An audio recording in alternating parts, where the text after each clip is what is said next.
Dokumen perniagaan, business dokumen ya.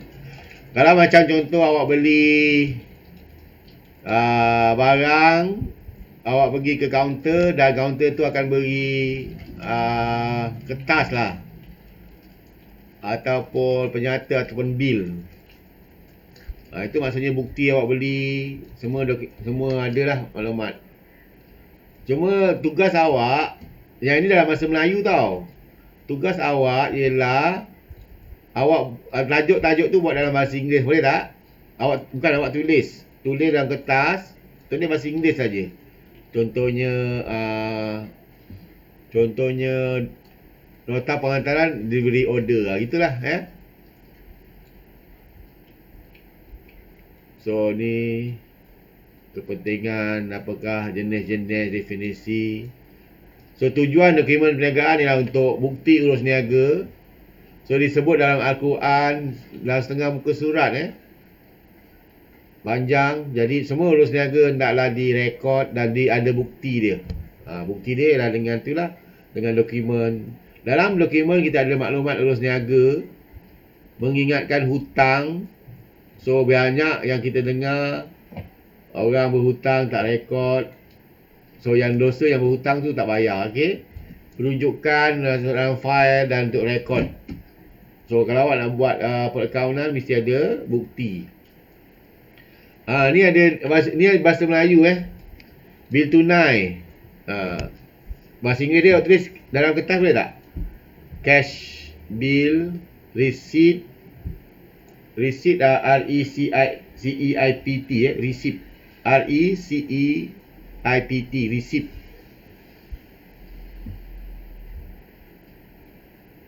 Keratan cek, check folder, CHEQE.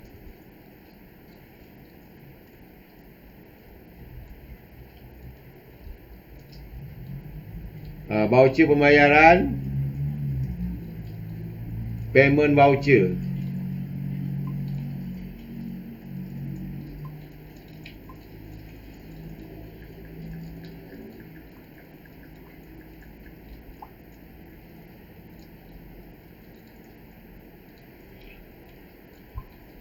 Kalau tadi keratan cek, dia boleh sebut juga sebagai check draft pun boleh. Check draft.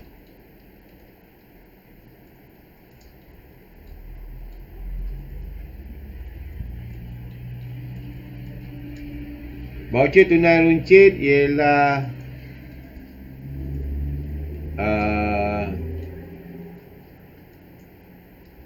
petty cash petty cash voucher. Ulang sir? Petty cash, P-E-T-T-Y, petty cash. Alright sir. Slip daftar tunai, cash register slip, cash register slip,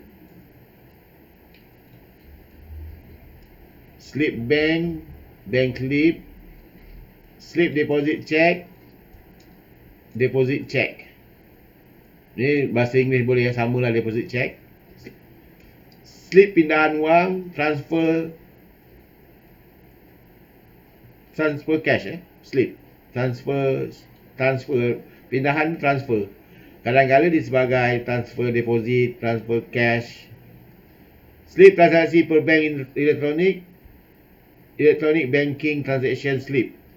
Electronic banking transaction slip. Makluman debit dan kredit. Debit note and credit. Ulang yang slip transaksi bank electronic.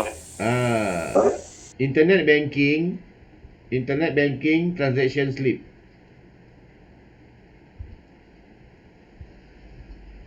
Maklumat debit dan kredit, debit note and credit note. So kalau awak tertinggal ada dalam video nanti Memo, invoice, makluman tu information dia sama nota ni. Makluman Debit and credit information. Nota kredit dah tadi, debit and credit notes. Bil bayaran, invoice pun sama, English dia sama. Bil bayaran, payment bill. Folio pelanggan, customer folio.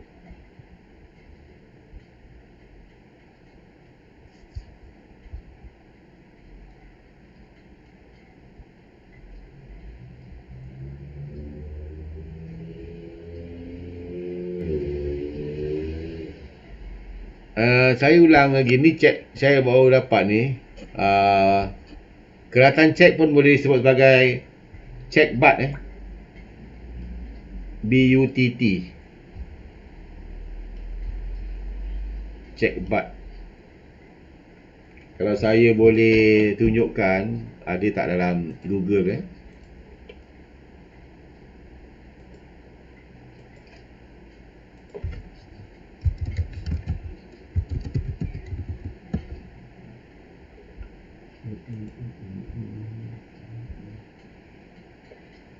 ni kalau cek kan, dia punya keratan ni tau.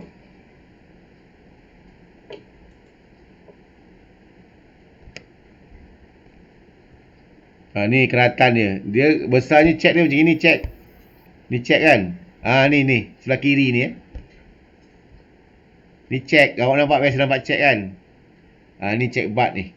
Dekat sebelah awak, maksudnya cek tu awak keluarkan, tertinggal lah cek BUTT tu.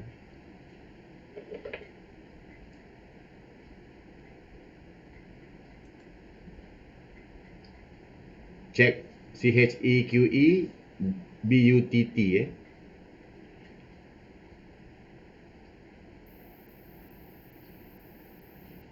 Dokumen bukan sumber, bukan untuk tujuan rekod. Ni awak kena highlight, bukan untuk tujuan rekod perakaunan. Ini maksudnya yang bukan untuk rekod lah, debit kredit. Dia tak ada kaitan dengan debit kredit Yang pertama, surat tanya, requisition letter. Surat tanya maksudnya pelanggan tanya ada tak barangan ni nak dijual.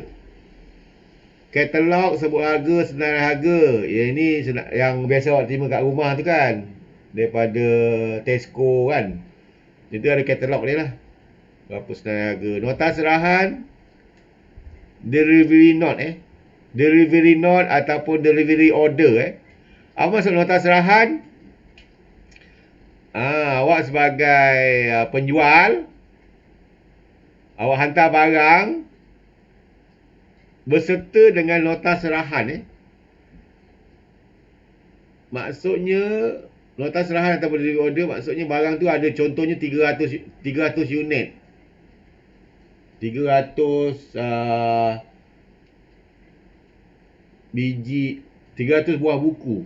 So awak kena tulis dalam tu nota serahan, ni diserahkan 300 buah buku dalam bentuk nota serahan Dan orang yang menerima tu akan tanda tangan lah. Macam JNT tu kan, dia suruh awak tanda tangan tu, nota serahan. Penyata akaun ialah bank statement. Account statement. Account statement biasanya pihak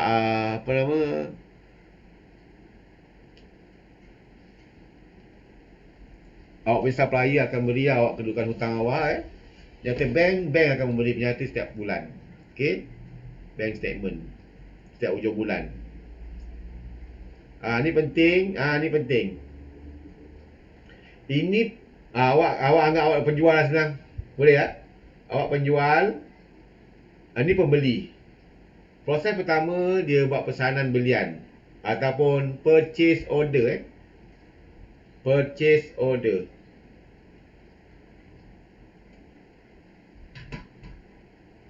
Kemudian bila dah dia buat pesan, dia bayar barang lah, contohnya awak hantar, dia pesan, bila dia tahu, contohnya awak tahu dia nak beli buku contohnya, so awak hantar buku tu kat rumah dia dan dia bayar Contohnya RM10, RM50. So awak kena beri dia bil tunai.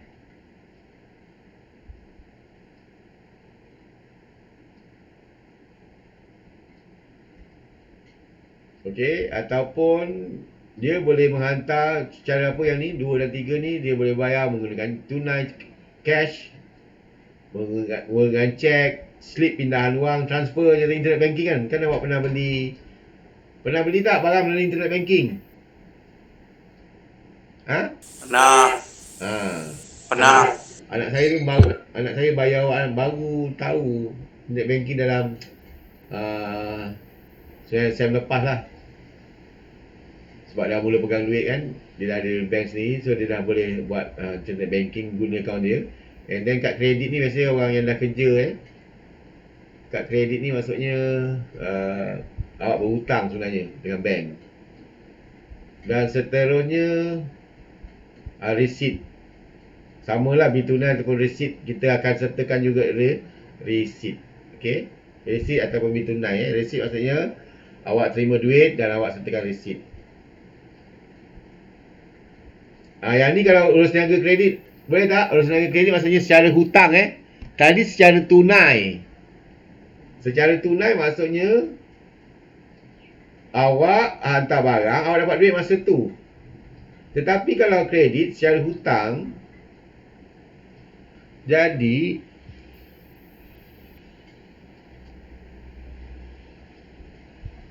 awak akan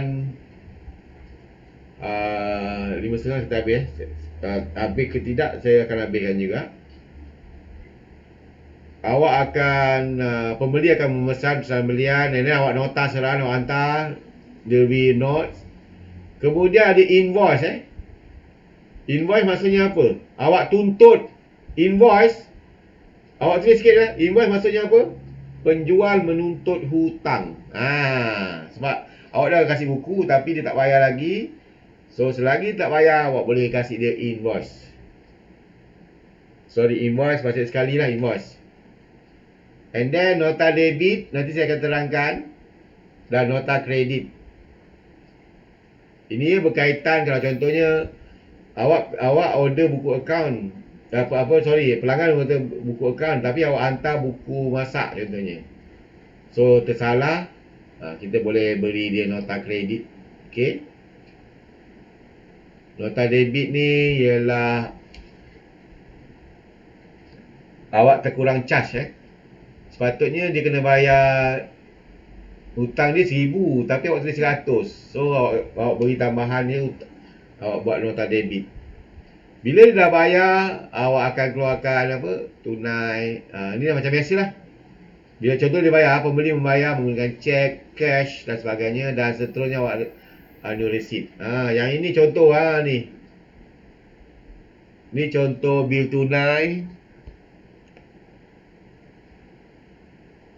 Dalam situ kita ada pembeli, awak punya pelanggan menjelaskan duit tunai secara tunai. Ni tulis sini tunai ni. Tak kisahlah tunai ni mungkin dia gunakan cek, tapi awak dapat duit pada masa tu, Kalau cek tu dia tulis nombor akaun Dia bayar menggunakan cek, dan cek tu awak boleh clearkan kat bank RM13,000. Itu bil tunai. Awak terus kasih bil tunai. Ni resit rasmi. Resit rasmi maksudnya apa? Dia contoh resit. Awak bayar hutang, awak dapat resit. Orang bayar hutang, pelanggan bayar hutang, awak beri dia resit Awak terima daripada pelanggan awak, beri resit baki hutang tu. Ni keratan cek yang saya sebutkan tadi.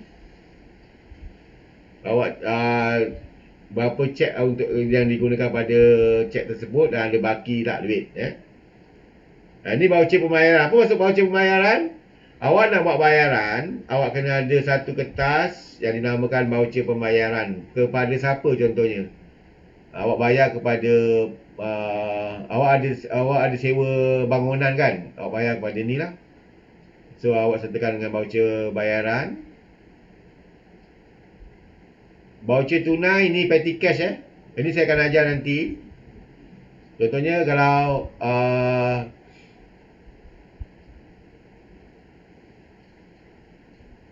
awak nak keluarkan duit cash awak dalam perniagaan duit cash, jadi awak kena sertakan dengan petty cash lah. Contohnya awak beli apa ni, rak, beli file contohnya. So dia nak duit cash saja kan. So bila mana duit keluar menggunakan duit company dengan duit cash, duit yang dalam awak punya poket tu, kan? Duit biasa tu. So awak kena isi lah buku tunai runcit. Slip daftar ni macam cash register. Awak pergi kedai runcit, kedai mamak ke kan, kedai runcit Aceh tu, dia akan beri ni lah, slip daftar tunai, cash register. Ini biasa awak pindahkan duit kan kat bank, kat kaunter. Ni pun sama. Ni lebih besar.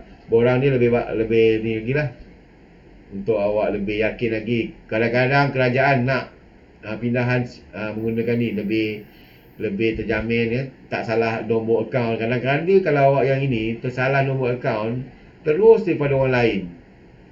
Jadi awak gunakan yang agak-agak selamat lah. Ada yang macam contohnya awak bayar 200,000 pada orang lain tau. Kalau awak tuntut kat mahkamah, awak kalah walaupun awak bayar. Yang ni ialah ini biasalah melalui ATM machine kan, awak keluarkan duit dan dia ni ada kasih resit. Urus niaga atas talian online. So awak beli barang secara online, jadi awak transfer dan awak sertakanlah resit Maybank tu. Maklumat debit bank menghantar kepada pelanggan bahawa akaunnya dikurangkan. Kadang-kadang awak terima debit note daripada pihak bank. Debit note daripada pihak bank maksudnya duit awak, dia charge awak kerana dia ada perkhidmatan buku dan sebagainya. You check. Maklumat kredit, kalau maklumat kredit maksudnya dia tambahkan duit awak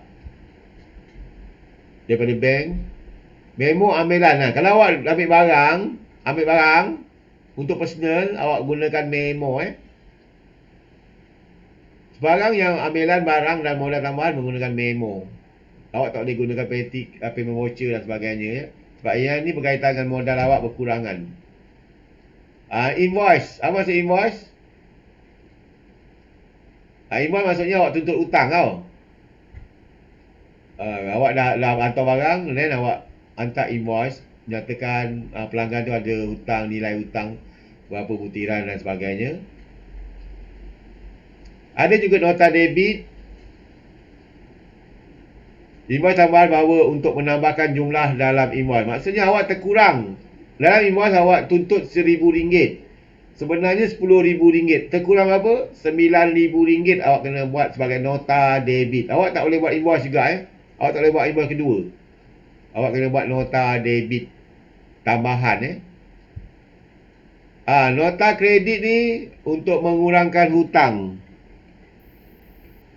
Kerana contohnya awak hantar baju Melayu, awak penjual, awak hantar baju Melayu tu salah saiz. Jadi awak hutang dia dihapuskan lah. Contohnya RM220 tu baju tu. Jadi awak nota kredit tu, jadi tapi orang tu kena pulangkan, pelanggan kena pulangkan. Awak sertakan nota kredit, jadi dia tak ada tuntutan hutang. Ni bil bayaran biasa awak tanya mak awak, bapa awak, bil cek ni, tengok. Ni yang awak berhutang dengan TNB. Ini folio pelanggan ni maksudnya butiran perkhidmatan kepada pelanggan. Awak ada hotel, pelanggan menggunakan perkhidmatan awak sepanjang seminggu. So detailkan semualah. Ini dekat perkhidmatan lah, dekat hotel. Maklumat penting dalam dokumen ni semua adalah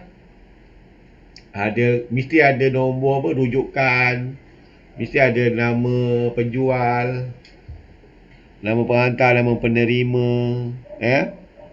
syarat-syarat, nilai, butiran, harga seunit dan sebagainya. Yang ni yang saya dah sebut tadi, yang bukan bukti. Dokumen bukan sumber, maksudnya tak perlu tak perlu masukkan dalam kod accountant. Contohnya surat tanya, katalog, penyata akaun, penyata bank. Ini tak perlu awak rekod debit kredit, tak perlu. Nota serahan.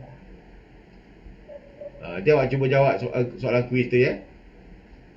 Alright, itu saja daripada saya. Ada semua tu dalam ni. Nanti saya akan